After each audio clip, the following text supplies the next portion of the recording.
On June 25, 2009, the world stood still. News broke that Michael Jackson, the king of pop, had died. Pop singer Michael Jackson has died. The king of pop has died. Passed away on Thursday, June 25th, 2009 at 2:26 p.m. Fans wept, tributes poured in, and the world asked the same question: how? But to understand Michael's final moments, we need to go back. Back to the rehearsals, the pills, the sleepless nights, and the pressure of a comeback tour he was never truly ready for. This is not just a story of death. It's a story of fame, manipulation, addiction, and the cost of being a legend. This is the full story of Michael Jackson's last 48 hours.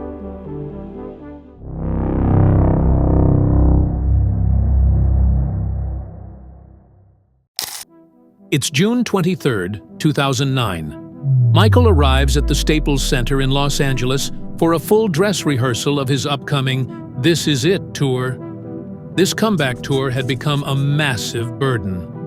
Originally planned for 10 shows, it had ballooned into 50 dates in London. Michael had reportedly signed the contract under pressure. Pushed by financial troubles and management promises, he was in over $400 million in debt. This tour was supposed to fix that. On stage, Michael performed Billie Jean, Thriller, and They Don't Care About Us. Crew members say he looked focused, but very thin. Some claimed he seemed energized. Others privately admitted they were worried. Michael Bearden, his musical director, later revealed, "He looked happy, but he also looked fragile. We were all walking on eggshells around him." The rehearsal ended around midnight. Michael smiled, thanked everyone, and headed home. What no one knew was that this would be the last time he ever stood on stage. Back home in Holmby Hills, Jackson was exhausted but couldn't sleep. This had been an ongoing battle for months. He suffered from chronic insomnia so severe that even strong sedatives didn't work. His personal physician, Dr. Conrad Murray, had been hired specifically to help him rest. But instead of sleep therapy or holistic treatments, Murray resorted to something far more dangerous: the anesthetic propofol. Propofol is not a sleeping pill. It's a drug used to knock people out during surgeries. Dr. Murray had allegedly been giving Jackson propofol every night for over 60 days. And he was administering it in a private home, with no backup, no nurses, no monitoring machines. That night, June 24th, Murray again gave Michael a mix of lorazepam, midazolam, and eventually propofol. Around 1:30 a.m., Michael finally slipped into unconsciousness. According to Dr. Murray's account, he noticed something was wrong around 10 a.m. on June 25th. Michael wasn't breathing. Instead of immediately calling 911, Murray claimed he tried to revive him for over an hour. He gave him CPR on a soft bed instead of the hard floor, which is completely ineffective. At 11:51 a.m., a 911 call was finally made. The call sounded calm, but in reality, the situation was already critical.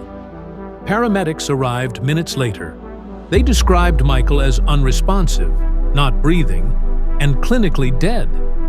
But out of protocol, they transported him to UCLA Medical Center.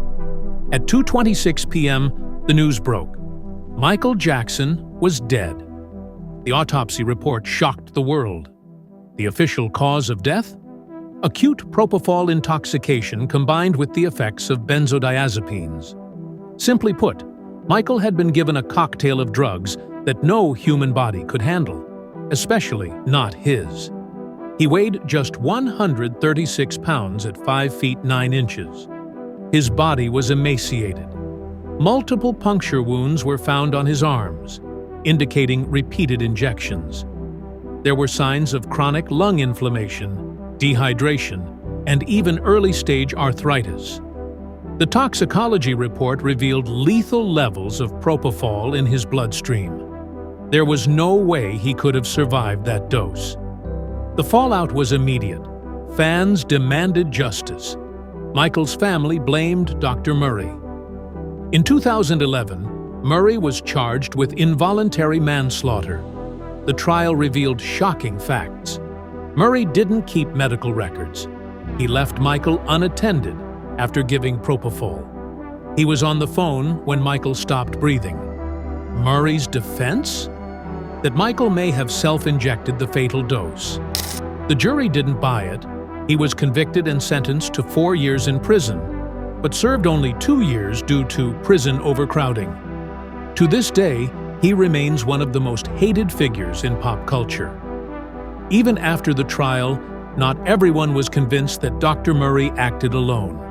Some believed AEG Live, the concert promoter, put unbearable pressure on Michael to perform despite his deteriorating health.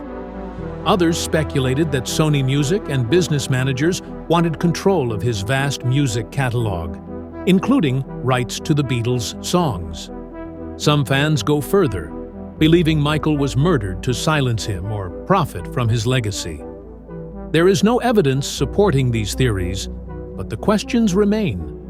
Why was such a powerful man allowed to waste away? Why didn't anyone stop it sooner? Michael Jackson's death was more than a tragedy. It was a warning about fame, addiction, and human limits.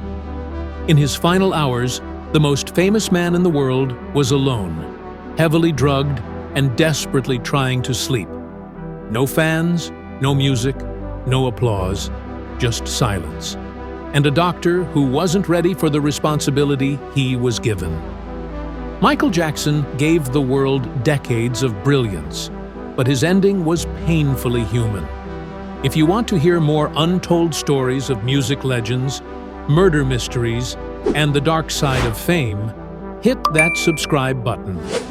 This was the true story of the last 48 hours of Michael Jackson,